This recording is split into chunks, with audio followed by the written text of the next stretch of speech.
अर्थशास्त्र यानी इकोनॉमिक्स के अंदर पूंजीवादी अर्थव्यवस्था कैपिटलिस्ट इकोनॉमी क्या होती है, बिल्कुल सरल शब्दों में बताऊंगा।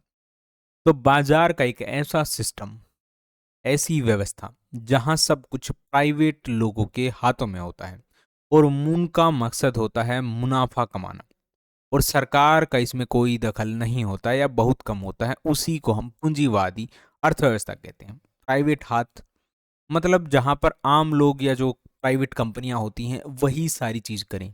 आपकी जो सड़क है प्राइवेट कंपनी बनाए, रेलवे है प्राइवेट कंपनी चलाए, जो दुकानें हैं प्राइवेट कंपनी चलाए, यानी एक तरह से कहें तो सारा काम प्राइवेट लोगों के द्वारा ही किया जाए। और हमें पता है जब भी प्राइवेट या आम व्यक्ति कोई कुछ काम करता है तो उसका एक ही मकसद होता है पैसा कमाना, मुनाफा कमाना, ठीक है।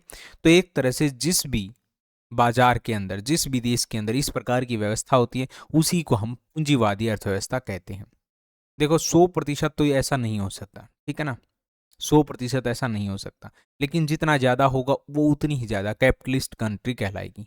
तो जैसे अमेरिका है, तो वहाँ पर क्या है, जो स्कूल हैं, अस्पताल हैं, फैक्ट्रियाँ हैं, सब कुछ प्राइवेट है।